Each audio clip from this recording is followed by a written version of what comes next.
మరి దేవుని ఉన్నతమైనటువంటి నామంలో మనం అందరం కూడా చక్కగా ఈ పండుగ దినమున ఈ విధంగా ఈ స్థలంలో చిన్న ప్రభువును ఆరాధించుకోవడానికి, దేవుని యొక్క ఉన్నతమైనటువంటి విశేషమైనటువంటి మాటలను వినడానికి దేవుడు చక్కటి అవకాశాన్ని ఇచ్చారు.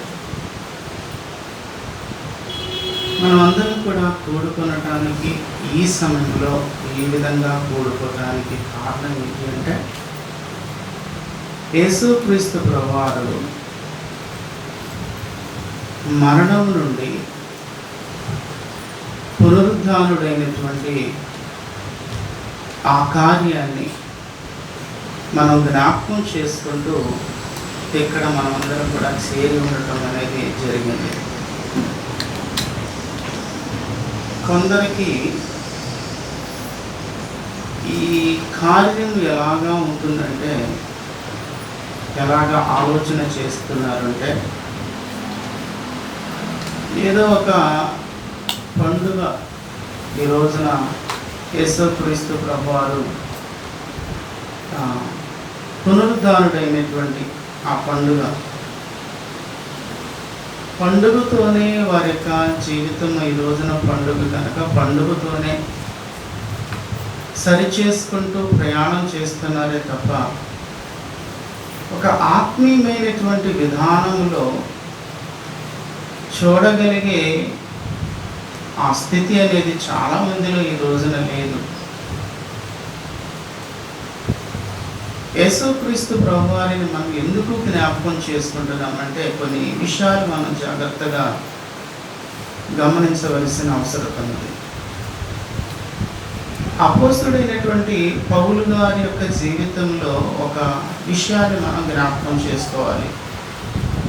ఆయన తన యొక్క పత్రికలలో ఏ విషయాన్ని ఆయన బయలుపరిచారంటే,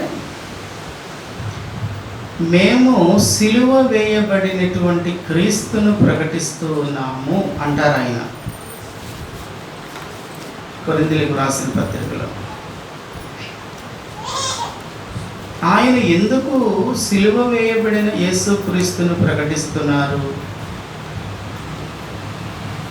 ఒకవేళ మరి యేసుక్రీస్తు ప్రభువారు మరణించి తిరిగి లెక్కకపోయినను కూడా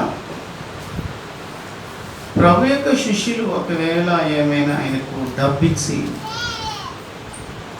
ఈ యొక్క వర్తమానాన్ని ప్రకటించమని ఏమైనా బోధించారా? ఆ విధంగా తెలియపరచమని చెప్పి ఆ డబ్బిచ్చిన కారణాన ఆయన సిలువ వేయబడినటువంటి యేసుక్రీస్తును తిరిగి లేచినాడని అలా చెప్తున్నారా? ఈ విధానాన్ని మనం కొంచెం ఆలోచన చేయాలి. ఎందుకు ఆయన చెప్తున్నారు? ఎలా చెప్పారు? చెప్పటానికి ఏమైనా ఆధారం అనేది ఆయన పత్రికలలో ఏమైనా రాసినారా? ఒక కార్యానికి ఏదైనా ఆధారం అనేది ఉంటేనే మనం నమ్ముతాం. నమ్మటానికి ఏదైనా ఆధారం ఉండాలి. ఆధారం లేకుండా మనం ఏది కూడా ఈ రోజున నమ్మం. ఆయన యొక్క జీవితంలో ఒక ఆధారాన్ని ఆయన ఏ విధంగా తెలియపరుస్తున్నారు అంటే, సౌలుగా ఉన్నప్పుడు ఆయన ఈ ఆధారాన్ని పరిశుద్ధ గ్రంథంలో రాశారు. ఇది ఆయన జీవితంలో మార్పుకు కారణమైనది. సౌలు గారి జీవితంలో అసలు ఏంటి యేసు ప్రభువుని గురించి అందరూ కూడా ప్రకటన చేస్తున్నారు? ఆయనలో ఏముంది, విశేషమైనటువంటిది ఏముంది అని ఆయన భావించారు. అన్యదా భావించాడు ఆయన. ఆ సమయంలో ఆయన ప్రయాణం చేస్తూ, లేదు అందరిలాగా నేను భావించకూడదు, అందరిలాగా నేను ప్రయాణం చేయకూడదు, గుడ్డిగా ప్రయాణం చేయకూడదు. ఇది వాస్తవం. గుడ్డిగా ప్రయాణం చేయకూడదు. నాకంటూ ఒక స్థిరత్వాన్ని నేను కలిగి ఉండాలి. లేదు, యేసు ఎవరో మనకు తెలియదు, యేసును అంగీకరించాల్సిన అవసరం లేదు. ఈయన చంపివేశారు, ఈయన గురించి మనకెందుకు? ప్రయాణం చేస్తున్నాడు. ఈ యేసుని ఎవరు కూడా ప్రకటించడానికి వీలేదు. ప్రయాణం చేస్తున్నారు. ఆ సమయంలో ఆయనకి జరిగినటువంటి ఒక ఘటన, ఇదొక ఆధారం అన్నమాట. యేసుక్రీస్తు ప్రభువారిని గూర్చి అపోస్తలుడైన పౌలు గారు కొరింథీ సంఘానికి, నేను సిలువ వేయబడిన యేసుక్రీస్తును ప్రకటిస్తున్నానని చెప్పడానికి ఆధారం అన్నమాట. ఆయన ఆకాశము నుండి ఒక వెలుగు ఆయన మీద ప్రకాశించగా ఆయన బోర్ల పడినాడంట. బోర్ల పడిన తరువాత ఆ వెలుగులో నుండి ఒక స్వరాన్ని ఆయన విన్నాడు. సౌలా అనే స్వరం. నీవు ఎవడవయ్యా? నీవు హింసిస్తున్న యేసును, చనిపోయినావు కదా. అంతేనా?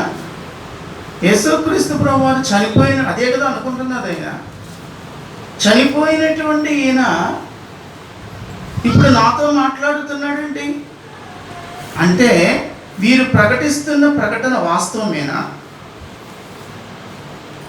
శిష్యులు ప్రకటిస్తున్నారు కదా, యేసును ప్రకటిస్తున్నారు, ఆయన సజీవుడని ప్రకటిస్తున్నాడు, ఆయన 3వ దినమున తిరిగి లేచినాడని ప్రకటిస్తున్నారు. కనుక ఈ ప్రకటన వాస్తవమేనా? నిజమేనేమో, లేకపోతే ఈ యొక్క స్వరాన్ని నేను ఎలా వినగలను? పౌలు గారు ఈ స్వరాన్ని వింటున్నారు. సౌలా అనే ఆ స్వరాన్ని విన్నారు. ఎప్పుడైతే సౌలా అనే ప్రకటన విన్నారో వెంటనే తనలో మార్పు కారణమైనటువంటి కార్యం అనేది ప్రారంభమైంది. నిజమే కదా, ఏ యేసుని గురించి నేను తప్పుగా ఆలోచన చేసినానో ఆ యేసునే, ఈ స్వరాన్ని, యేసు యొక్క స్వరాన్ని నేను వినగలుగుతున్నాను. గమనించండి, ఇది ఆధారం. అపోస్తలుడైన పౌలు గారు కొరింథీ సంఘానికి యేసుక్రీస్తు ప్రభువారు, సజీవుడైన యేసుక్రీస్తు ప్రభువారిని ప్రకటించడానికి తన జీవితంలో ఒక బలమైనటువంటి ఆధారం అన్నమాట. ఆయన స్వరాన్ని వినినారు. యేసుక్రీస్తు ప్రభువారి యొక్క స్వరాన్ని వినినారు కనుక ఇది ఆధారం. మనం కూడా ఈ యొక్క విషయాన్ని మనము వినటానికి, ప్రభువు తిరిగి లేచినాడు అని నమ్మటానికి, విశ్వసించటానికి కూడా ఈ యొక్క వ్యక్తి జీవితంలో ఈ ఆధారము ఎలాగ ఆధారమైనదో మన జీవితంలో కూడా ఇది ఆధారంగా ఉండాలి. అందరిలాగా మనం వెళ్ళకూడదు ప్రయాణం చేయకూడదు. చాలామంది గుడ్డిగా ప్రయాణం చేస్తున్నారు. ఈ గుడ్డితనము నుండి విడిపించబడాలి. ఆయన సజీవుడు, అంతే. ఆయన మరణము నుండి తిరిగి లేచినవాడు. ఈ విషయాన్ని మనం ఇంకో కొంచెం ముందుకెళ్తే, యేసుక్రీస్తు ప్రభువారి యొక్క జీవితంలో 2 కార్యాలు నేను చదివినట్లుగా జ్ఞాపకం ఉంది. అనగా ఏంటంటే, ఆయన ఇరువురును బ్రతికించినటువంటి స్థితిని మనం చూస్తాం సువార్తలలో. ఒక పేద విధవరాలు ఉంది.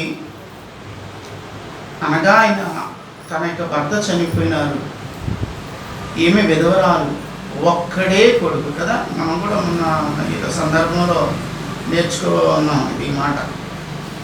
ఒక్కడే కొడుకు, ఆయన చనిపోయినాడు, ఎత్తబడినాడు, పట్టణానికి దూరంగా తీసుకొని వెళుతున్నారు, ఆ ప్రాంతానికి దూరంగా తీసుకొని వెళుతున్నారు. యేసుక్రీస్తు ప్రభువారు ఆ ప్రాంతానికి ఆ సమయంలో వెళ్ళారు. వెళ్ళినప్పుడు ఆ తల్లి ఏడుస్తున్న విధానం, ఆ ప్రజలందరూ కూడా, ఆ ప్రాంత ప్రజలందరూ కూడా ఆమెతో కలిసి ప్రయాణం చేస్తున్నారంట. ఇదొక విషయం అన్నమాట. ప్రభువారు అక్కడ ఆ పాడెను ముట్టగా వారు నిలిచినారు. ఆ వ్యక్తితో మాట్లాడుతూ ఆ వ్యక్తిని తిరిగి లేపినారు ప్రభువారు. ఆ యవనస్తుని లేపినాడు, ఆ చిన్నవాణ్ణి లేపినాడు యేసయ్య. ఇదొక మరి అనుభవం మన జీవితంలో. యేసుక్రీస్తు ప్రభువారు ఆయన మరణించిన వ్యక్తిని సహితము కూడా లేపగలిగిన శక్తి యేసుక్రీస్తు ప్రభువారిలో ఉంది. ఇది మనం అందరం కూడా విశ్వసించాలి. మరణించినటువంటి వ్యక్తిని యేసుక్రీస్తు ప్రభువారు లేపగలరు. వాక్యంలో మనం చూడగలం, ఆయన మాట్లాడుతున్నారు, నేను మరణము పెట్టుటకు మరణము నుండి తిరిగి లేకటానికి కూడా నాకు అధికారము కలదు అన్నారు ప్రభువారు. దీనిని కూడా మనం అర్థం చేసుకున్నాం అన్నమాట. మరణించటానికి, మరణము నుండి తిరిగి లెగటానికి కూడా ఆయనకు అధికారం అనేది తండ్రి చేత ఇవ్వబడినది. మరణించాడు ఆ వ్యక్తి. ఆ వ్యక్తిని తిరిగి ప్రభువారు ఏం చేశారంటే లేపినారు. ఇది ఒక అనుభవం. రెండవ విషయానికి వచ్చినప్పుడు లాజరును కూర్చున్నటువంటి విషయం అనేది మనం చూస్తాం. అంటే యేసుక్రీస్తు ప్రభువారు ఈ కార్యాన్ని చేయగలరా, ఈయన లేచినాడా అని మనము నమ్మటానికి కొన్ని ఆధారాలు చెప్తున్నాను అన్నమాట పరిశుద్ధ గ్రంథంలో. లాజరు విషయంలో మనం చూస్తున్నాం, ఎంతో ప్రేమించినారంట ఆ కుటుంబాన్ని ప్రభువారు. ఆ కుటుంబాన్ని గురించి ఆ విధంగా వ్రాయబడటం అనేది మనం చూస్తాం. యేసు ఆ కుటుంబాన్ని ప్రేమించినారు. ప్రేమించిన ఆ కుటుంబంలో విషాదం అనేది జరిగినది. అనగా ఏంటంటే లాజరు గారు చనిపోయినారు. లాజరు గారు చనిపోయినప్పుడు మరి యేసుక్రీస్తు ప్రభువారు చేసింది ఏంటంటే, ఆయన చనిపోతారని యేసు ప్రభువారికి తెలియదా? తెలుసు. 4 దినములు కూడా వేరే ప్రాంతంలో అలాగే తెలిసి కూడా ఉన్నారు. యేసు ప్రభువారు రాలేదని చెప్పి వీరేం బాధపడలేదు, కానీ తీసుకెళ్ళి సమాధిలో పెట్టేశారు. 4 దినములు అయినాయి. ఇక యూదుల యొక్క సిద్ధాంత ప్రకారం అంట 3 దినములలోగా ఎవరైనా మరణించిన వ్యక్తి లెగగలరు అనే సిద్ధాంతం ఒకటి ఉందంట. అయితే యేసుక్రీస్తు ప్రభువారు మరి ఈ 4వ దినమున ఆ ప్రాంతానికి వెళ్ళారు. అంటే ఇది కూడా కొట్టివేయబడింది. ఇక బ్రతకటం సాధ్యం కాదని అర్థం చేసుకున్నాలి మనం యూదుల యొక్క పద్ధతి ప్రకారం. ఈ 4వ దినమున అక్కడికి వెళ్ళినప్పుడు ఆ కుటుంబం యొక్క స్థితి చాలా అస్తవ్యస్తంగా ఉంది. పరిశుద్ధ గ్రంథంలో చూస్తేనే మనకు తెలుస్తుంది వాళ్ళు ఎలా ఏడుస్తున్నారో. చాలా బాధగా ఉన్నారు వాళ్ళంతా. ఆ సమయంలో యేసుక్రీస్తు ప్రభువారు ఆ బాధను చీల్చుకుంటూ ఎక్కడికి వెళ్ళారంటే సమాధుల దగ్గరకు వెళ్ళారు. రాయి పొర్లించబడింది, తీసివేయబడింది. ఆయన మాట్లాడుతున్నారు, సజీవుడైనటువంటి యేసు ప్రభు మరణించిన వ్యక్తిని కూడా తిరిగి లేపగలిగిన శక్తి ప్రభువుకు ఉన్నది అని 2వ మారు మనం చూస్తున్నాం. ఇక్కడ లాజరు తిరిగి లే అన్నప్పుడు లాజరు ప్రేత వస్త్రములు ధరించిన వాడై, కలిగిన వాడై తిరిగి బయటకు అయినా వచ్చినాడు. ఇది 2వ అనుభవం అన్నమాట. యేసుక్రీస్తు ప్రభువారిలో 2 అనుభవాలను మనం చూస్తున్నాం. పేద విధవరాలి యొక్క కుమారుణ్ణి ఆయన బ్రతికించినారు. ఇక్కడ చనిపోయిన లాజరును కూడా యేసుక్రీస్తు ప్రభువారు బ్రతికించినారు. ఈ 2 అనుభవాలు ప్రభువులో ఉన్నటువంటివి. కనుకనే ఈ అనుభవాలే కాదు, అపోస్తలుడైన పౌలు గారు స్పష్టముగా సౌలా అని పిలువగా ఈ స్వరాన్ని వినినాడు కనుక ఈయన ఏం చేస్తున్నాడంటే సువార్తను ప్రకటిస్తున్నాడు. తిరిగి లేచినటువంటి యేసుక్రీస్తు ప్రభువారిని ఆయన ప్రకటిస్తున్నాడండి. ఇదే మనము నేర్చుకుంటున్నాం. ఈ ఉదయకాల సమయంలో కూడా ఆయన తిరిగి లేచినట్టుగా వర్తమానాన్ని మనం వింటున్నాం. ఎవరైతే ఇక్కడ వాక్యంలో మనం చూసినట్లయితే పరిశుద్ధ గ్రంథంలో రోమా సంఘానికి అపోస్తలుడైన పౌలు గారు ఒక విషయాన్ని వ్రాస్తూ 10వ అధ్యాయంలోకి వచ్చినప్పుడు 9వ వచనాన్ని నేను చదువుతున్నాను, జాగ్రత్తగా గమనించండి. అదేమనగా, యేసు ప్రభువుని నీ నోటితో ఒప్పుకొని దేవుడు మృతులలో నుండి ఆయనను లేపినని నీ హృదయమందు విశ్వసించిన యెడల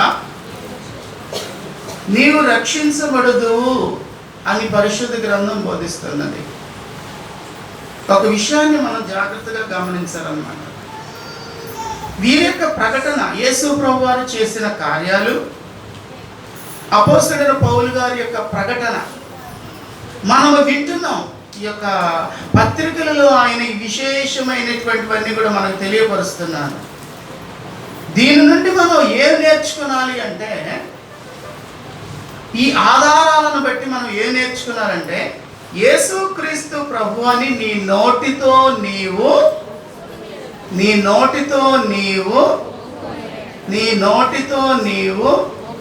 నేను చెప్పను కదా. నాకు అర్థమైతే నేను చెప్పడానికి. కొందరికి చాలామంది కూడా ఏం చేస్తారంటే, ఏదో బాడీ ప్రజెంట్ మైండ్ ఆబ్సెంట్ అంట కదా. బాడీ ఏమో ఇక్కడే ఉంది, మైండ్ చేపల కూర మీద, చికెన్ మీద, ఆదివారం కదా ఈరోజు, వాటి మీదకి వెళ్ళిపోతాను. త్వరగా వెళితే ఎన్ని కూడా సిద్ధపరచాలిగా. చూసారా పండుగ కమ్మదనం ఎట్లా ఉందో? పండుగ కమ్మదనం అండి ఈ రోజున చాలామందికి ఇంతే.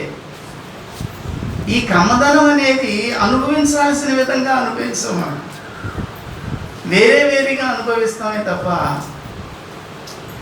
ఏ విధంగా అనుభవించాలి దీనిని మనం అనే ఆలోచన మనం చెయ్యం. ఇక్కడ ఏమంటున్నాడు పరిశుద్ధ గ్రంథంలో, యేసు ప్రభు అని మనం యేసు ప్రభు అని నోటితో ఒప్పుకోకుండా మరి చెవితోనూ ముక్కుతోనూ మరి ఒప్పుకుంటున్నామా? ఏంటా మాట? యేసు ప్రభు అని నోటితో ఒప్పుకోవటం ఏంటి? ఇదే మాట ఎప్పుడైనా గమనించారు? అసలు చెవితో మాట్లాడగలమా? ముక్కుతో మాట్లాడగలమా? కంటితో మాట్లాడగలమా? అంటే ఈ చూపు పేర్లేండి మళ్ళా. అయితే ఇక్కడ గమనించినప్పుడు యేసుక్రీస్తు ప్రభు అని నోటితో ఒప్పుకున్నారంట. ఏంటో ఈ విధానం? ఇది ఒక ప్రత్యేకమా? ప్రత్యేకమే అనాలి. మరి నోటితో ఒప్పుకొనుట అంటే పరిపూర్ణంగా, ఒకవేళ నీవు విశ్వసించుటేమో, పరిపూర్ణంగా హృదయపూర్వకంగా నేను నిజము పలుకుతున్నాను అంటారు. చూసారా, కోర్టులోకి వెళ్ళినప్పుడు నిలబడినప్పుడు వాళ్ళు అడుగుతూ ఉంటారనమాట, నువ్వు నిజం పలుకుతున్నావా? నిజమే పలకాలి. నిజమే పలుకుతా, కానీ హృదయపూర్వకంగా కాదు. అక్కడ మాట వేరన్నమాట. అయితే మనము నోటితో ఒప్పుకొనుట అనే దానికి హృదయపూర్వకముగా యేసుక్రీస్తు ప్రభువని, ఆయన మరణించినారని, మూడవ దినమున తిరిగి లేచినారని విశ్వసించాలి, నమ్మాలి. నోటితో నా ప్రభు అని, నా రక్షకుడు అని మనము నమ్మాలి. ఇదండి నమ్మకత్వం అంటే. ఏదో గుడ్డిగా ప్రయాణం చేయొద్దు. సౌలు గారు గుడ్డిగానే ప్రయాణం చేశారు కదా. గుడ్డిగా ప్రయాణం చేసినటువంటి వ్యక్తి యొక్క కన్నులు తెరిచినారు యేసయ్య. ఇదే కనుక సౌలు గారి జీవితంలో ఇలాంటి అనుభవం అనేది ఎదురవ్వకపోతే సౌలు గుడ్డిగానే ఆయన ప్రయాణం చేస్తూ మరణించేవాడు. ఆ విధానం అనేది ప్రభుకి ఇష్టం లేదు. అతని కన్నులు తెరవాలి. ఆయన తనను గురించి ప్రకటించాలి. ఆయన లోకానికి ప్రకటించాలి, ప్రపంచానికి ప్రకటించాలి. కనుకనే ఆయన కన్నులు తెరిచినారు, ఆయనతో స్పష్టంగా మాట్లాడినారు. నిజమే, కొందరి జీవితంలో యేసయ్య ఎందుకు మాట్లాడుతున్నారంటే వారి ద్వారా ఉన్నతమైన ప్రణాళిక, ఆయన ప్రణాళిక తెలియపరచడానికి ప్రపంచానికి. మీతో నాతో మనతో ఎందుకు మాట్లాడలేదంటే మనం ఎలాగూ కూడా ఏమి చెయ్యలేమని తెలుసు ఆయనకి. వీళ్ళు ఎక్కడికి వెళ్ళి ప్రకటించలేరు, వీరి వలన ఏ కార్యము కూడా జరగదు కనుక ఆయన ఏం చేస్తున్నారు, ఆ స్వరము విలువైన స్వరం, పరిశుద్ధమైన స్వరం, పరిశుద్ధుడైన యేసయ్య స్వరాన్ని మనము వినలేకపోతున్నాం. మన ద్వారా ఒక్క ఆత్మ రక్షించబడదు. నశించిపోతున్న ఆత్మలకు రక్షణ అనేది ఏమాత్రం కూడా మన ద్వారా కలగదు. మనం చెప్పే ఏ మాట కూడా ప్రజలు నమ్మరు. ఆధారం లేని వారమండి. ఆయన అలాంటి కార్యాలు చేయట్లో చూశారుగా. మరి ప్రభు ఆయనకు స్వరాన్ని వినిపించగా ఆయన మౌనంగా ఉన్నారా? ప్రకటించకుండా మౌనంగా ఉన్నారా? చనిపోయేదాకా కూడా ప్రభు యొక్క ఉన్నతమైన నామాన్ని ప్రకటన చేస్తూ అనేకులకు దీవెనకరమైన తండ్రిగా ఉన్నారు ఆయన. నా యేసయ్య నాతో మాట్లాడి ఇదే స్వరం, ఇదే అనుభవం రాజు దగ్గర చెప్పిన, అధిపతుల దగ్గర చెప్పిన, న్యాయాధిపతుల దగ్గర, ప్రజల దగ్గర చెప్తున్నారు ఆయన. నేను ఈ సిలువ వేయబడి మరణించి తిరిగి లేచిన యేసయ్య స్వరాన్ని నేను విన్నాను అన్నారు ఆయన. ఎందుకంటే సాక్ష్యం కావాలి మన జీవితంలో.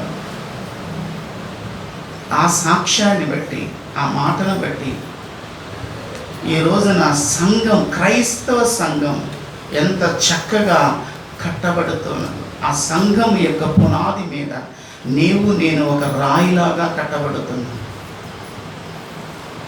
జ్ఞాపకం చేసుకోనండి. ఎలా నమ్ముతున్నాం? మనం నమ్ముతున్నామా? తగిన విధంగా నమ్ముతున్నామా?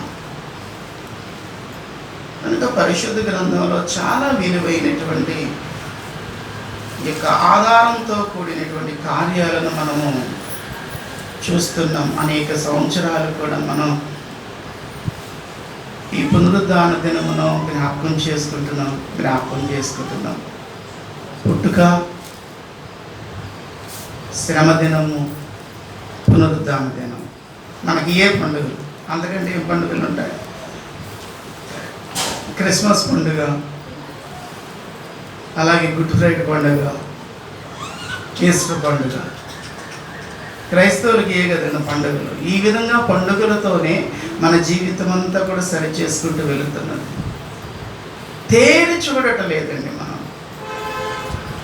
కనుక ఈ ప్రశస్తమైన సమయంలో కొన్ని విషయాలను మనం పరిశుద్ధ గ్రంథంలో నుండి నేర్చుకోవటానికి మనం ముందుకు కొనసాగుతాం.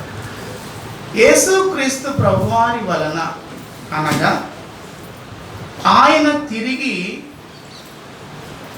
మరణించిన యేసు ప్రభు తిరిగి లేచుట వలన మనిషికి కలిగినటువంటి ఒక విలువైన మేలును మనం జ్ఞాపకం చేస్తున్నాం. మరి కొందరు నమ్ముతున్నారు, కొందరు నమ్మట్లేదు కదా. యేసయ్యను తిరిగి లేచినారంటే కొందరు నమ్ముతున్నారు, కొందరు నమ్మట్లా. నమ్మని వారు కూడా మన ఇండియా దేశంలో లేరా? మన ఇండియా దేశంలో కోట్ల మంది ఉన్నారండి. నమ్మిన వారేమో 3-4 కోట్ల మంది ఉన్నారు. నమ్మని వారు కూడా 116 కోట్ల మంది ఉన్నారు. దరిదాపుగా 120 నుండి 130 కోట్ల మంది జనాభా, ఇండియా జనాభా ఉన్నారు. ఇన్ని కోట్ల మంది ఇండియా జనాభాలో ఎంతమందిని యేసయ్యను సొంత రక్షకునిగా, తిరిగి లేచిన యేసయ్యను సొంత రక్షకునిగా ఎంతమంది అంగీకరించినారు అంటే దరిదాపుగా 116-120 కోట్ల మంది అంగీకరించని వారుగా ఉన్నారు. అంగీకరించిన వారు 3-4 కోట్ల మందే. ఇది మరి లెక్కలలో ఉన్నటువంటి దాన్ని విశ్వసించిన వారు మనం కొంతమంది విశ్వసించాం. ఈ విశ్వసించుట చేత యేసుక్రీస్తు ప్రభువారు మరణించి మూడవ దినమున తిరిగి లేచుట మనం విశ్వసించుట వలన మనకు ఒక మేలుకరమైన కార్యం అనేది మనం చూడగలం. పరిశుద్ధ గ్రంథంలో మనం చూస్తూ ఉంటాం. రోమిలికి రాసిన పత్రికలో ఒక మాట ఏమనంటే, మరి 5వ అధ్యాయము 12వ వచనంలో చూసినట్టు, ఇట్లుండగా ఒక మనుష్యుని ద్వారా పాపము ద్వారా మరణమును లోకములో ఏలాగు ప్రవేశించెనో, మనుషులందరూ పాపము చేసినందున అలాగుననే మరణము అందరికీ సంప్రాప్తమాయెను. గమనించారన్నమాట. ఈ పరిశుద్ధ గ్రంథాల్లో ఉన్నప్పుడు అవన్నీ కూడా చూడండి మీరు. మనుష్యులందరూ పాపము చేసినందున, మనుష్యులందరూ, ఈ మాట మనం ఒప్పుకోనాలి. ఏమని రాయబడింది?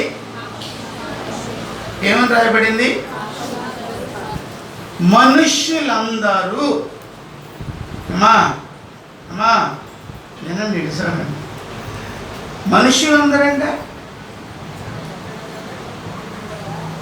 మనుష్యులందరంటే వాళ్ళలో మనం ఉన్నామా లేమా అంటే అందరినీ గూర్చి వ్రాయబడిన మాట, కానీ కొందరిని గురించి వ్రాయబడిన మాట కాదు అది. అర్థమైందా? కొందరిని గుర్చినా అందరిని గుర్చా? మనుష్యులందరూ అనుంది వాక్యంలో. మనుష్యులందరూ పాపం చేసినారంట. వేలెత్తి మనం చూపాల్సిన అవసరం ఏమి లేదు. అంటే కొంచెం ఎక్కువ తక్కువలు ఉంటాయని చెప్పి ఇలా అనుకుంటున్నారు తప్ప ఎక్కువ తక్కువలు కాదు. అందరూ కూడా పాపం చేశారు. అందరం పాపలమే. ప్రత్యేకించి ఆమె అలా చేసింది, ఈయన అలా చేసినాడు, వారు అలా చేసినారు అని వేలెత్తి మనం చూపాల్సిన అవసరత లేదు. నిలబడిన నేను, కూర్చున్నా మీరు కూడా, అందరం కూడా పాపం చేశారు. పరిశుద్ధ గ్రంథం అది కొట్టివేయబడేది కాదు. ఆ మాటను కొట్టివేద్దామా పోని, అయ్యా నేను పాపం చేయలేదు, లేచి నిలబడేవారని చెప్పండి. నేను పాపం చేయలేదండి, నేను పాపం చేసినట్లుగా ఎక్కడ రుజువుపరచండి అని చెప్పి లేచి నిలబడి చెప్పండి ఎవరైనా కానీ. చెప్పలేము. ఎవరం కూడా చెప్పడానికి మనకు ఆ ధైర్యం అనేది లేదు. అందరం పాపం చేసామనే వాక్యమే తెలియపరచబడుతున్నది. అందరూ పాపం చేసినారు కనుక మరణము అందరికీ కూడా సంప్రాప్తమాయెను. అర్థమైందా? అందరం పాపం చేశాం కనుక అందరికీ కూడా ఈ మరణం. అందుకోసం ఇక్కడ వాక్యంలో ఏలైనగా పాపం వలన వచ్చే జీతము మరణము. 6వ అధ్యాయంలో మనం ఆ మాట చూస్తాం అన్నమాట. అందరం పాపం చేశాము, అందరికీ మరణం అనేది సంప్రాప్తమైనది. అర్థమైందా? పాపం వలనే మనం మరణించడానికి కారణం అనేది వాస్తవముగా ఇక్కడ పరిశుద్ధ గ్రంథం బోధిస్తుంది. అయితే ఈ పాపం వలన మరణిస్తున్న మానవుడు మరణించకుండా ఉండటానికే యేసుక్రీస్తు ప్రభువారు ఏం చేశారంటే, మరణం అనేది లేకుండా, మానవునికి మరణము లేకుండా చేయటానికే ఈ లోకానికి ఆయన యేసుక్రీస్తు ప్రభువారిగా వచ్చినారు అనే విషయాన్ని మనం మర్చిపోకూడదు. అమ్మా నిద్రపోతున్నారా?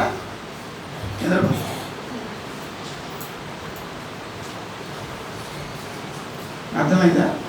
యేసుక్రీస్తు ప్రభువారు ఎందుకు వచ్చారంటే, మరణం లేకుండా మనల్ని చేయటానికే యేసుక్రీస్తు ప్రభువారు వచ్చారు.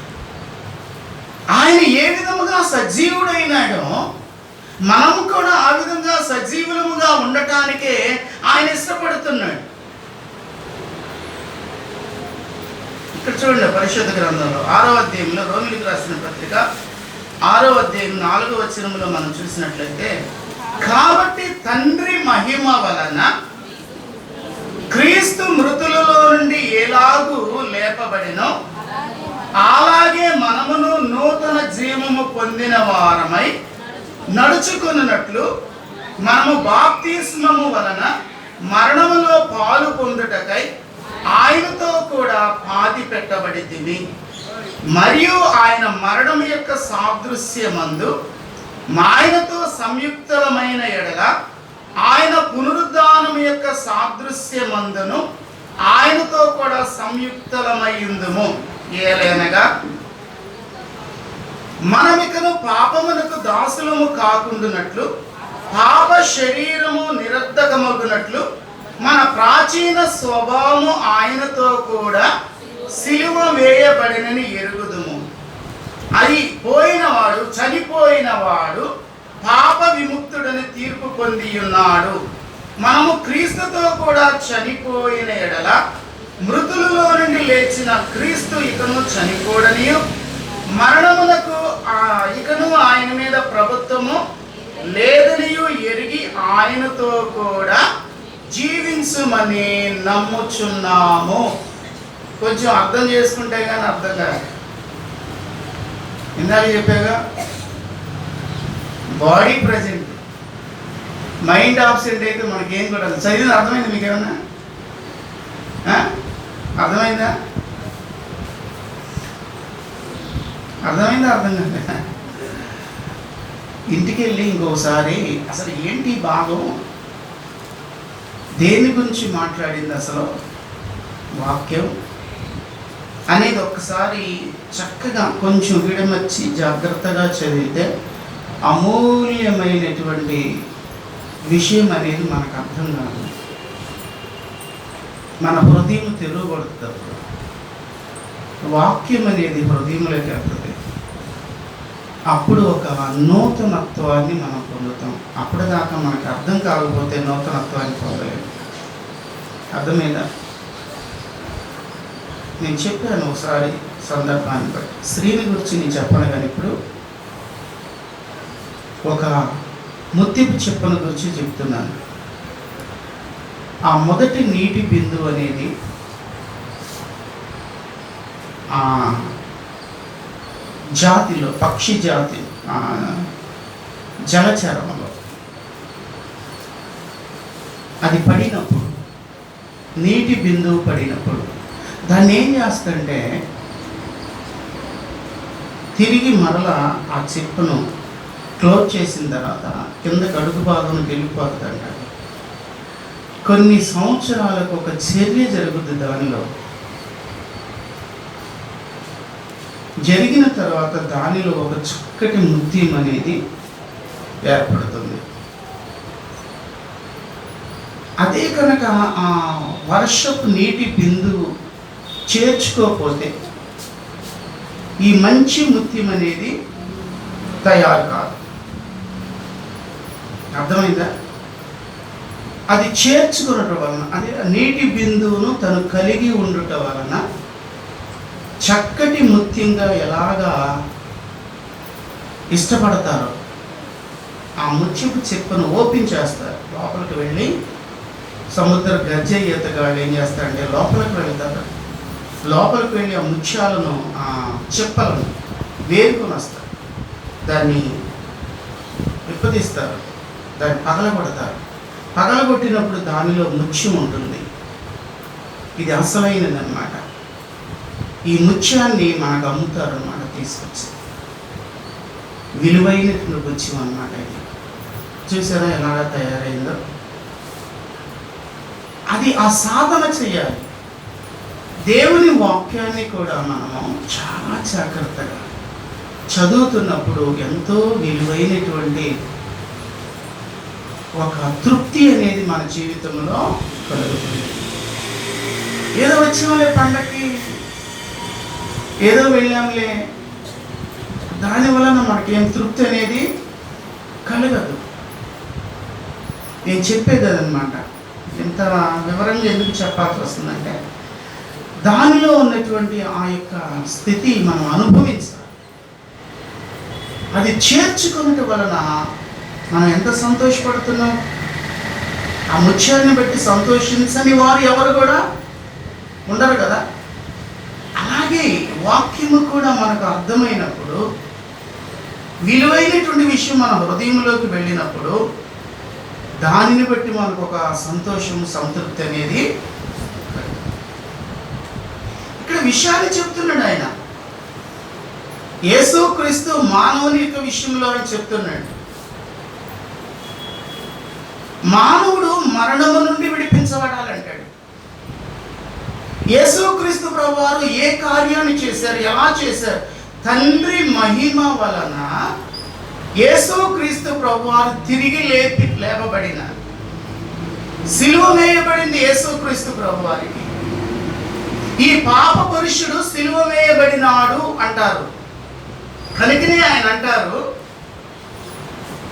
ఏమని అంటున్నారు? మనల్ని గురించి కూడా ఆయన మాట్లాడుతూ, మన ప్రాచీన స్వభావము ఆయనతో కూడా సిలువ వేయబడాలి. మన ప్రాచీన స్వభావము, ఆయన సిలువ వేయబడ్డారు. మన ప్రాచీన స్వభావం అన్నదే ఏంటి? మన ప్రాచీన స్వభావము, ప్రాచీన అంటే తెలుసా? పాతది, పాత ప్రకాశం అండి. వాడు తిరిగిపోతూ, తిట్టుపోతూ, కొట్టుపోతూ, అక్రమకారో, అన్యాయస్తుడో, అవిధేయుడో, ఎలాంటి వాడో, ఇది ప్రాచీన స్వభావం.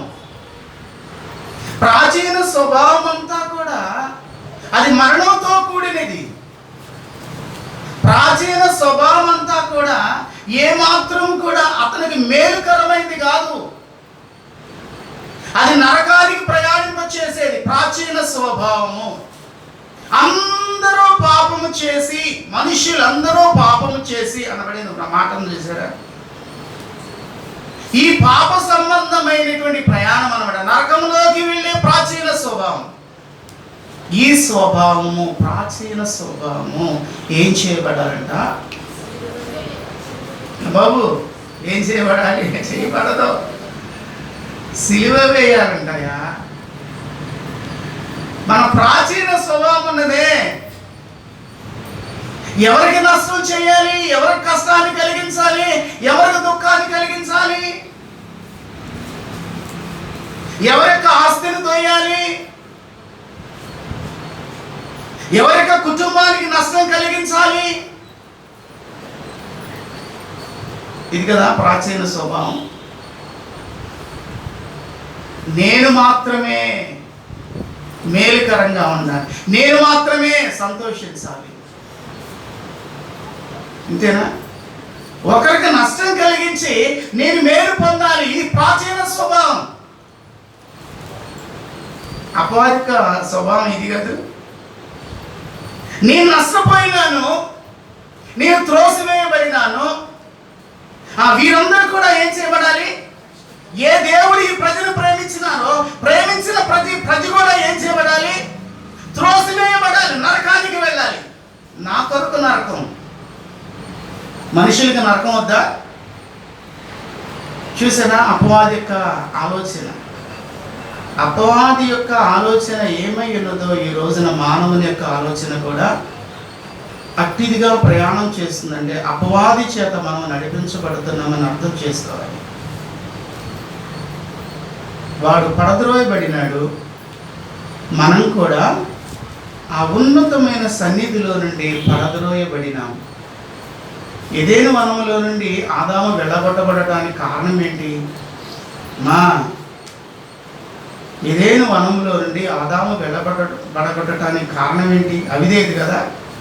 ఒక వ్యక్తి ద్వారా పాపం అంటాడు, అందుకోసమే ఇక్కడ వాక్యం ఇట్లుండగా ఒక మనిషిని ద్వారా పాపము ఎందుకు వచ్చింది? ఈ మనిషిని ద్వారా పాపం అవిధేయత.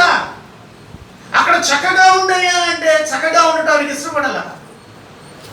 అక్కడ మేలుకరంగా జీవించే ధన్యతతో కూడిన జీవితం అయ్యాది అంటే జీవించడానికి ఇష్టపడాల. అవిధేయత. అర్థమైందా? ఈ ప్రాచీన స్వభావం దీన్ని ఏం చేయాలంటే సిలువ వేయాలంట, అంటే మరణింప చెయ్యాలి. చేస్తున్నామా? మరణింప చేస్తున్నామా? నీ ప్రాచీన స్వభావం మరణించినదా లేదా మరణింప చేస్తున్నామా? ఎన్ని ఆశలు ఉంటాయండి మన జీవితంలో. దేవునికి విరుద్ధమైన ఆశ కూడా ఒక పాపమే. దీన్ని కూడా సిలువ వేయాలి. అర్థమైందా? చాలామంది చెబుతూ ఉంటారు, చాలామంది సిద్ధాంతాలు కలిగిన క్రైస్తవులు కనీసం ఆడవాళ్ళు పూలు పెట్టుకోకూడదు అంటారు. కొందరికే ఇష్టం ఉంటుంది కదా. ఒక ఆమె ఉందంట, నాకు పూలు పెట్టుకోరు, భర్త చనిపోయినాడు, నాకు పూలు పెట్టుకోవాలని ఉంది. తప్ప అది అన్నా ఆమె ఆశ, అది మనం వేరేగా వ్యంగ్యంగా ఆలోచించకూడదు. ఆమె ఆశ అంటే పూలు పెట్టుకోవాలని ఉంది, పువ్వుల మీద మనస్సు ఉంది ఆమెకు. అది తప్పని ఎలా భావిస్తాం మనం? అంటే భర్త చనిపోయినాడో పూలు పెట్టుకోకూడదు, అది ఇదొక సిద్ధాంతమా? వారు మాట్లాడుతున్నారు ఏమనంటే పూలు స్త్రీలు పెట్టుకోకూడదు, దీని మీద కూడా వారికి మనస్సు ఉండకూడదు, దీన్ని కూడా సిలువ వేయాలి. నిజమే, వారి సిద్ధాంతం అలాంటిది. దేని మీద నువ్వు సిలువ వేస్తున్నావు? ఏ ఆశ, ప్రభు కంటే కూడా ఏ ఆశతో నువ్వు జీవిస్తున్నావు, దీని మీద కూడా నీవు సిలువ, దీనికి కూడా సిలువ. నీవు మంచి జీన్ ప్యాంట్, అంతేనా? మంచి జీన్ ప్యాంట్, బొక్కల జీన్ ప్యాంట్, ఇలా విచిత్రంగా ఉంది. నాకు అసలు అర్థం కాదు, ఏంటిరా ఈ ప్యాంటు?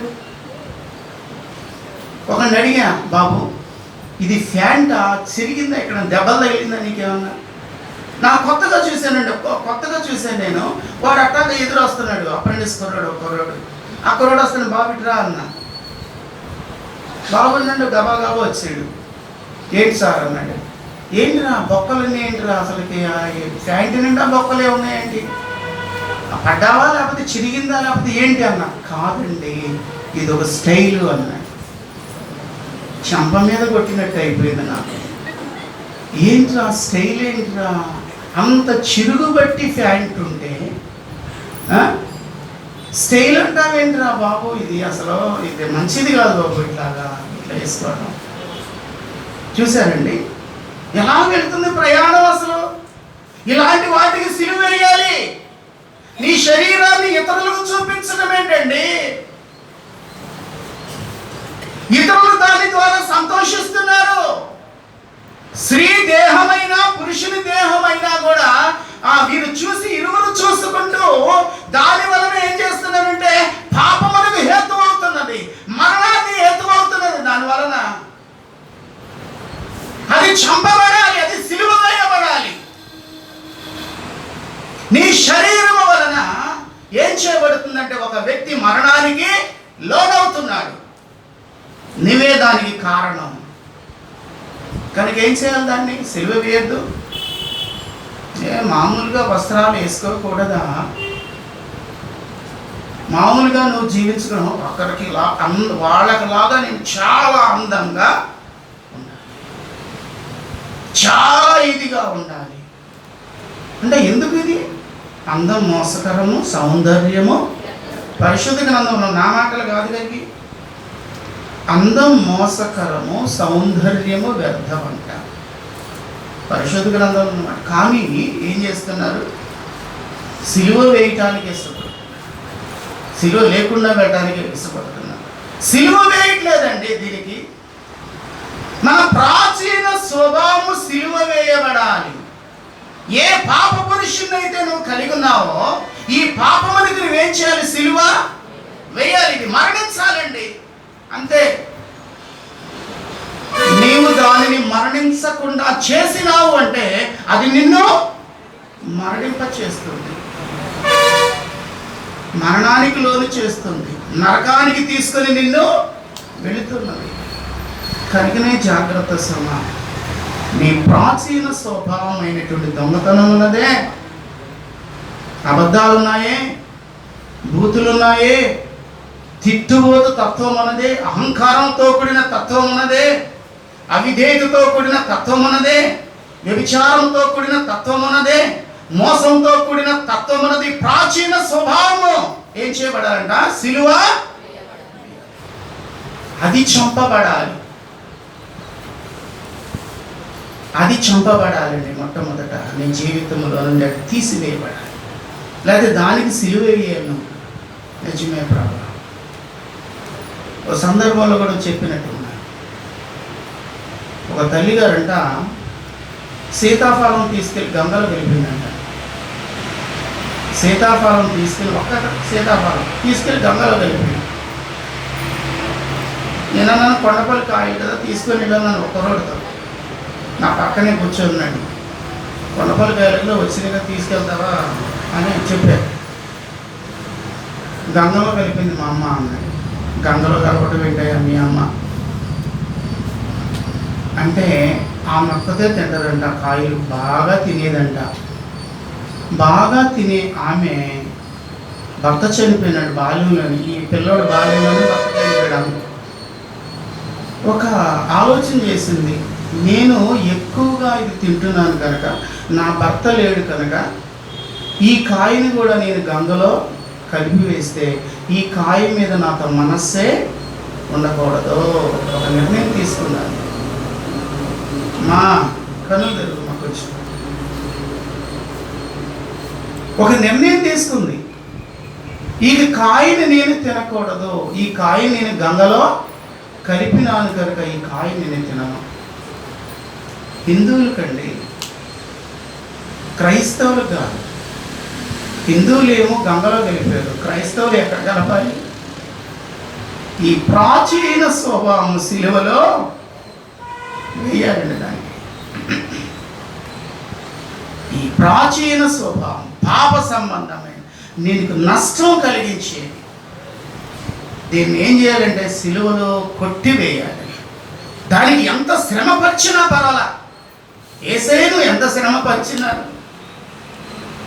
ఎలా శ్రమపరిచారు దాన్ని? ఈ పాపాన్ని కొట్టడానికి, పాపాన్ని చంపడానికి, పాపము లేకుండా చేయటానికి ఎంతగా బాధించినారో ఆ దేహాన్ని. ఈ ప్రాచీన స్వభావం కూడా అంతగా బాధపరచబడాలి. కనుక నేను మీకు అనేక మార్లు చెప్తున్నా, తల్లి అంటే మంచిది. ఆమె నిజమే, అలాంటి తల్లి ఉండటం మంచిదండి. ప్రభు యొక్క పాదాల దగ్గరికి వెళ్ళి కన్నీరు కారుస్తున్నది. తన యొక్క అవిధేయతలు, తన యొక్క పాపాలు ప్రభు యొక్క పాదముల దగ్గర ఎలా కన్నీరు కారుస్తుంది? పాదములు తడిపేదాకా కూడా కన్నీరు కార్చినది. ఇది అనుభవం. ఇలాగా పట్టబడాలి. సిలువలో యేసయ్య ఆ మౌనంగా రోధించినారేమో ఈ విధంగా మనం కూడా ఈ విధంగా రోధించాలి. అర్థమైందా? ఆ వేదన రావాలండి, ఆ బాధ రావాలి. ఆమె ఎలాగా దుఃఖపడుతున్నది. ఎంత హృదయము బద్దలైపోతే ఒక పాదములను తడిపేంతగా కన్నీరు వస్తుందా? కన్నీరు వస్తుంది అంటే ఎంత హృదయం బద్దలైపోతే అంత కన్నీరు రాదు. పాపం నిమిత్తం ఎప్పుడైనా అలాంటి కన్నీరు కార్చినామా మనం? ఇదండి కావాల్సిందే. నీకు విడుదల కావాలి. సిలువ మీద నుండి నువ్వు విడుదల పొందాలి అంటే, మరణము నుండి నువ్వు విడుదల పొందాలంటే, జీవములోకి వెళ్ళాలి అంటే నువ్వు ఈ విధంగా రోధించవలసిన అవసరత ఉంది. ఇలా చేయాలి. ఆమె కన్నీరు కార్చింది. యేసయ్యను మాత్రమే ప్రేమించింది. ప్రేమించుట అనేది మనం చూస్తాం. ఆమె ముద్దు పెట్టుకుంటుంది, తల వెంట్రుకలతో తుడుస్తుంది. ఆ విధంగా పాదాల దగ్గరే కూర్చుంది.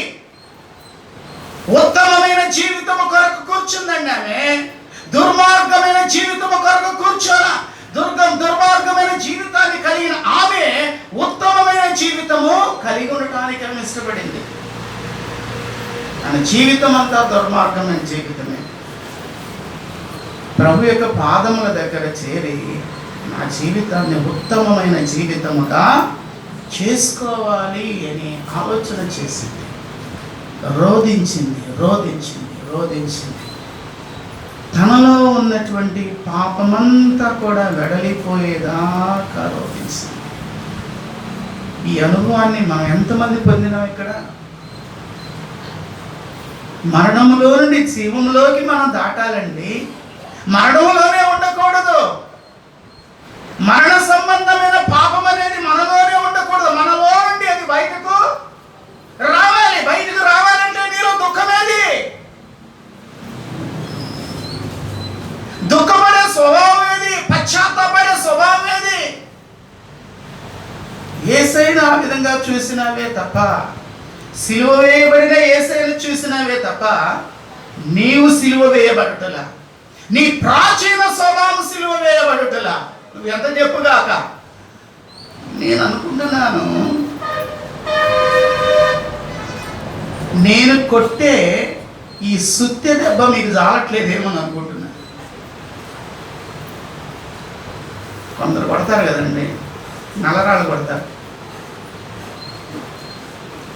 చిన్నపిల్లవాడిని ఒక చిన్నపిల్లవాడు రాయిని కొడతా ఉంటే అది బద్దలవుతుందా? నేను చిన్నపిల్లవాడిని రాయిని కొట్టా దెబ్బ. ఒక పెద్దవాడు మంచి బలస్తుడు గట్టిగా కొట్టాడండి సుత్తి తీసుకొని, అదేమైపోద్ది? బద్దలైపోద్ది. మీకు కూడా ఆ బలమైన వ్యక్తి యొక్క దెబ్బలు తగలాలనుకుంటా. చిన్న పిల్లవాని యొక్క సుత్తి దెబ్బలు మీకు పనికి రావటలా, పెద్దవారు బలిష్ఠులైనటువంటి వారి యొక్క సుత్తి దెబ్బలు తగిలితే కానీ మీ హృదయాలు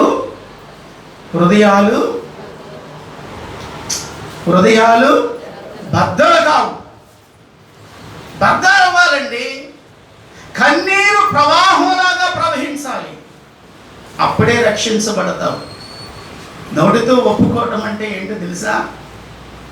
హృదయం బద్దలైతే కంట నుండి కన్నీరు ప్రవాహంలాగా కారితే కానీ నీవు రక్షించబడాలి.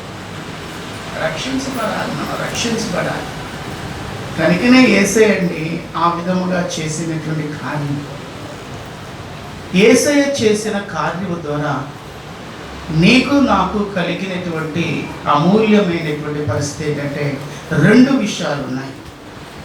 మొదటిది, సమాధానం లేనటువంటి మనకు యేసుక్రీస్తు ప్రభువారు చేసిన కార్యము ద్వారా సమాధానం అనేది కలిగింది.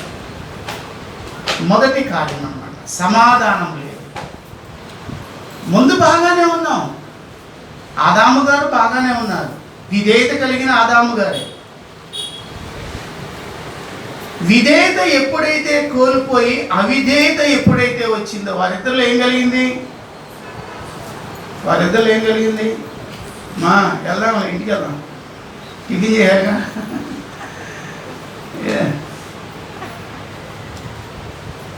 ఏం కలిగింది వాళ్ళు? విధేయత కలిగిన వాడే. అవిధేయత ఎప్పుడైతే వచ్చిందో వాళ్ళిద్దరిలో అసమాధానం కలిగింది. తండ్రి అయిన దేవునికి, ప్రేమించిన కుమారుడైన ఆదాము గారికి అసమాధానం. సమాధానంతోనే ఇద్దరున్నారు.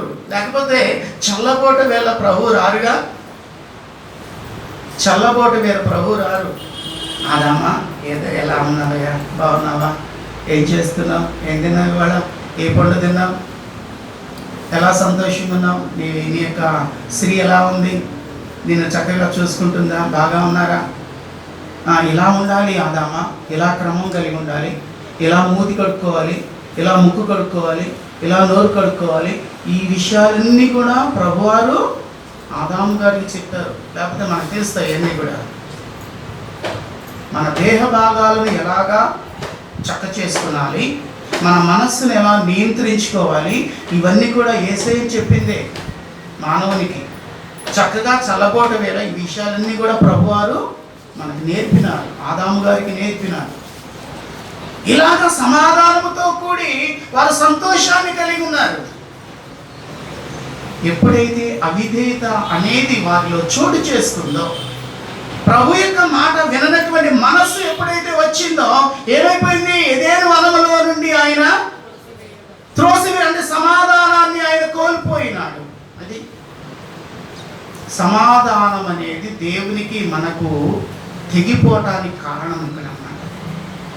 సమాధానం లేదు. అందుకోసమే ఏదైనా వనంలో త్రోసివేసి చాలా దూరస్తునిగా చేసినాడు. కష్టాలకు గురైంది, శాపానికి గురైంది, మరణానికి గురైంది. ఇది అవిధేయత వలన మనుష్యునికి ఏమొచ్చిందంట? పాపము. పాపం వలన మనిషికి ఏమొచ్చింది? మరణం అనేది వచ్చింది. ఈ విధంగా జరిగిందండి. సమాధానాన్ని కోల్పోయినాడు. సమాధానం లేని కారణాన మరణానికి దారి తీసింది ఈ యొక్క అవిధేయతతో కూడిన కార్యం. దూరమైపోయినటువంటి మానవుని కొరకు యేసుక్రీస్తు ప్రభువారు ఏ సమాధానమునైతే కోల్పోయినాడో, దూరమైనదో, ఆ సమాధానం కొరకే ఎక్కడికి వచ్చారమ్మా? ఎక్కడికి వచ్చారు? నిద్రపో. ఎక్కడికి వచ్చారు? యెరూషలేముకు వచ్చి ఆయన, నీవును ఈ నీ దినమందైనను సమాధాన సంగతులను తెలుసుకుని ఉన్న ఎడలా నీకు ఎంతో మేలు అంటూ ఏం చేశారు? ఆయన కన్నీరు కార్చినారండి. యేసయ్య కన్నీరు కారుస్తున్నారండి. అక్కడ ఎవరు కన్నీరు కార్చాలి? మరణానికి చేరువైనటువంటి మానవుడు కార్చాలి. శాపానికి హేతువైన మానవుడు కార్చాలి కన్నీరు. నరకములో వేదన చెందే వ్యక్తి కన్నీరు కార్చాలి. ఏ పాపము చేయనటువంటి యేసయ్య కన్నీరు కారుస్తున్నారంటే అర్థం చేసుకోండి, నీకు ఆయనకు సమాధానం ఉన్నదా? ఈ రోజున నా ప్రశ్న కాదు, యేసయ్య ప్రశ్న. నీకు ప్రభుకు సమాధానం ఉన్నదా? సమాధానం లేకపోతే నీ కొరకు, నా కొరకు, మన కొరకు కూడా ఆయన కన్నీరు కారుస్తారు.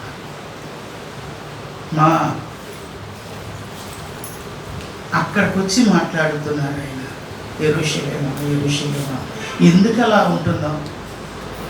నీవు ఈ నీతిని నీ దగ్గరకు వచ్చాను నేను, నువ్వు నాకు పరలోకమునకు ఎక్కి రాలేదు, కానీ పరలోకములో నుండి భూలోకానికి నేను దిగి వచ్చినాను. పరలోకమునకు మానవుడు ఎక్కి రాలేడు, ఆయనే పరలోకము నుండి భూలోకానికి దిగి వచ్చినారు. వినాలి, తలపటం కాదు. దిగి వచ్చినాను.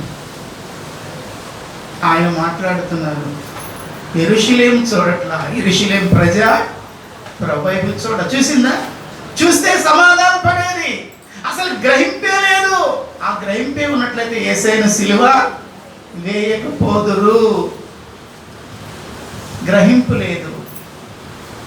సమాధాన పడాలి. సమాధాన పడితే నాకు మేలు అనే పరిశుద్ధ గ్రంథం చెప్పు. నువ్వును ఈ దినమందైనను సమాధాన సంబంధమైన సంగతులు తెలుసుకుని ఉన్నయడలా నీకు మేలు. మేలు కొరకు ఆయన సమాధానమును పొందమని బోధిస్తున్నారు. మేలు పొందాలి, క్షేమం పొందాలి, రక్షణ పొందాలి, జీవంలోకి వెళ్ళాలి. అది మేలు. ఏదో బంగారం కొనుక్కోవాలి, లేకపోతే ఆహారం, వస్త్రాలు, లేకపోతే గృహాలు, ఇది మేలు కాదు. ఇదొక్కటే మేలు కాదు. అంటే మేలు కాదంటే మేలు కాదని కాదు. మేలు అనేది ఏంటంటే నిత్య జీవములోకి మనము వెళ్ళుట మనకు నిజమైన శాశ్వతమైన మేలు. దాని కొరకు ప్రయాసపడదామండి. దాని కొరకు యేసే పిలుస్తున్నాడు.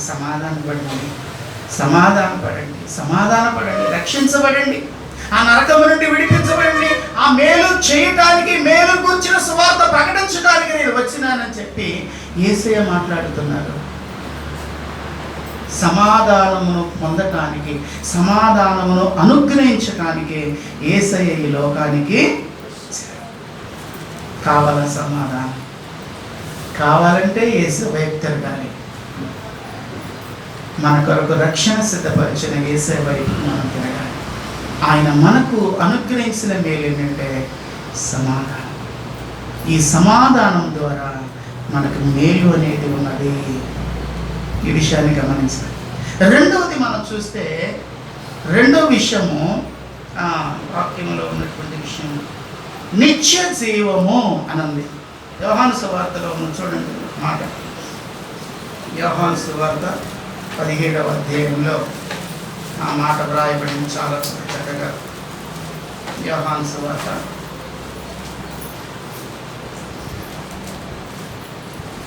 17వ అధ్యాయము మొదటి నుండి నేను చదువుతున్నాను జాగ్రత్తగా. యేసు ఈ మాటలు చెప్పి ఆకాశము వైపు కన్నులెత్తి ఇట్లా, నేను తండ్రి, నా గడియ వచ్చి ఉన్నది, నీ కుమారుడు నిన్ను మహిమపరచునట్లు నీ కుమారుని మహిమపరచును. నీవు నీ కుమారునికి ఇచ్చిన వారందరికీ ఆయన నిత్య జీవము అనుగ్రహించినట్లు సర్వ శరీరుల మీదను ఆయనకు అధికారం ఇచ్చింది. అద్వితీయ సత్యదేవుడవైన నిన్నును నీవు పంపిన యేసుక్రీస్తును ఎరుగుటయే నిత్య జీవం. గమనించారా? ఇక్కడ యేసుక్రీస్తు ప్రభువారు నిత్య జీవమును గురించి మాట్లాడుతున్నట్లుగా మనం చూడటం.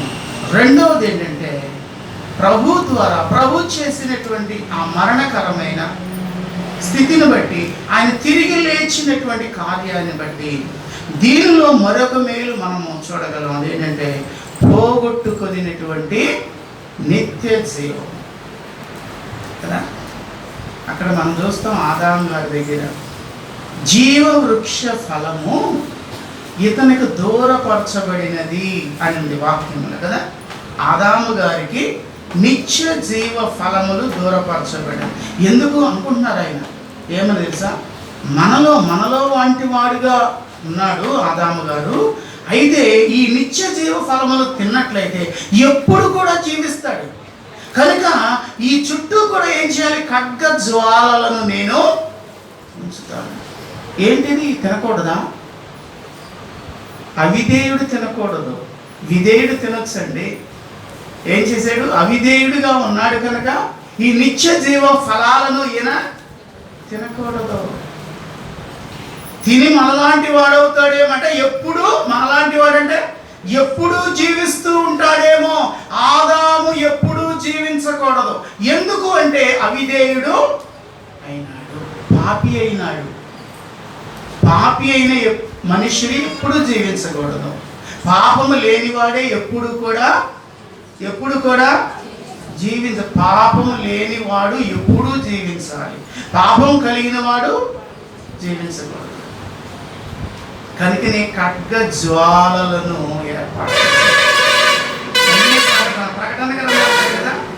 జీవ వృక్ష ఫలములను నేను భుజింపనిత్తును అంటారు. ఇక్కడ కోల్పోయినాడు మానవుడు. ఇక్కడ ప్రకటన గ్రంథంలోకి వచ్చేవాడు ఏమన్నాడు?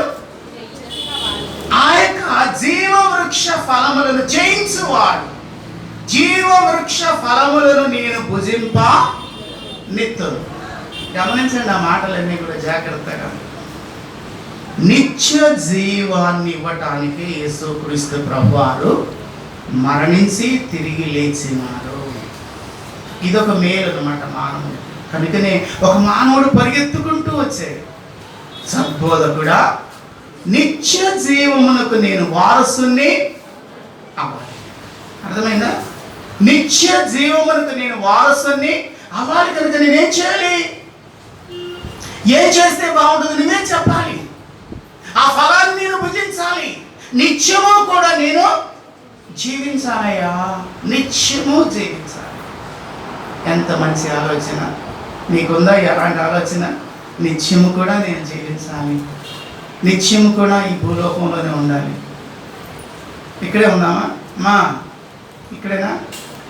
ఇక్కడే మంచి ఇల్లు కట్టుకున్నాం, పొలాలు ఉన్నాయి, ఈ ఆస్తులు ఉన్నాయి, బంగారం ఉంది, డబ్బు ఉంది, అన్నీ ఉన్నాయి కదా. ఇక్కడ ఉండదు మనకి.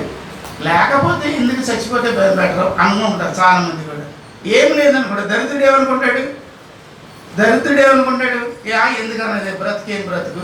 అదే దరిద్రుడు కాకుండా వాడే మళ్ళా ధనవంతుడైనాడు అనుకోండి, కోరుకుంటాడా? అమ్మో ఇంత ధనం, నా ప్రాణమా అనుకోడప్పుడు. నా ప్రాణమా తిని తాగు సుఖించు, ఎందుకంటే బాగా సంపాదన ఉంది. మరి అదే దరిద్రుడు ఎందుకయ్యా ఈ బాధలు, ఎందుకయ్యా ఈ కష్టాలు, ఎందుకయ్యా ఈ సమస్యలు, చచ్చిపోతే బెటర్. అదే దరిద్రుడు ధనవంత అయితే మళ్ళీ మాట మారుస్తాడు. చూశానండి మనిషిలో ఎంత మార్పు, పరిస్థితులను బట్టి. కనుక దేవుడు మనకి ఇచ్చిన ధన్యత ఏంటంటే, మొట్టమొదటిది సమాధానము, రెండవది నిత్య జీవము. యేసయ్య మనకు ఆయన చేసినటువంటి కార్యము ద్వారా, ఆయన తిరిగి లేచుట వలన ఈ రెండు ప్రాముఖ్యమైనటువంటి విషయాలను మనకిచ్చాడండి. పరిగెత్తుకుంటూ వచ్చాడు ఆయన, నాకు కావాలి అది. కానీ పొందాడా? మనం కూడా అంతే కదా. వేకుజామున మరియమ్మ గారిలాగా వచ్చిన వాళ్ళు కొందరు ఉన్నారు, మార్తమ్మ గారిలాగా వచ్చిన వాళ్ళు కొందరు ఉన్నారు కదా. మరియమ్మ గారు ఏ విధంగా పెందలకాడ బయలుదేరింది, మార్తమ్మ గారు మరి ఏ విధంగా పెందలకాడ బయలుదేరింది, అలా అన్నమాట. కొంచెం అటు ఇటుగా వచ్చిన వాళ్ళు చాలామంది ఉన్నారు. లేక రాలేక ఏం చేద్దాం, ఇక్కడికి వచ్చి కొంచెం నిద్రపోదాం, తలవుతూనే ఉంటుంది, నిద్ర ఎటో పోతా ఉంటుంది. పండగ అండి ఇది, పెందలకాడ లేచాం కదా పండగ. కనుక చక్కగా నిద్రపోవడానికి మంచి అవకాశం, చక్కటి ఫ్యాన్లు ఉన్నాయి, చక్కటి వాతావరణం కూడా చల్లగా ఉంటుంది మార్నింగ్. అదే మధ్యాహ్నం అయితే అసలు నానా ఇబ్బంది పడతాయి. ఎండాకాలం చల్లగా ఉంది, ప్రశాంతంగా కదులు వస్తే ఇటో పోతాం, పడవ మీద ప్రయాణం అన్నమాట. ఎంత బాగుందండి. ఒక ప్రశస్తమైన సమయానికి మనం వచ్చాం. 2 విషయాలు. ప్రభు మనకి ఇచ్చినటువంటిది సమాధానం, రెండవది నిత్య జీవము. ఈ 2 యేసయ్య మనకిచ్చారండి. ఇది జాగ్రత్తగా మనము కాపాడుకోవాలి. మన కొరకు ఆయన ప్రాణత్యాగం చేశారు. మన కొరకు 3 దినములు ఆ యొక్క భూమి యొక్క క్రింది భాగంలో దిగినారు. 3వ దినమున తిరిగి లేచినారు. మృత్యుంజయుడైనారు. మరణమును చంపివేసినారు. పాపమును నశింపు చేసినారండి.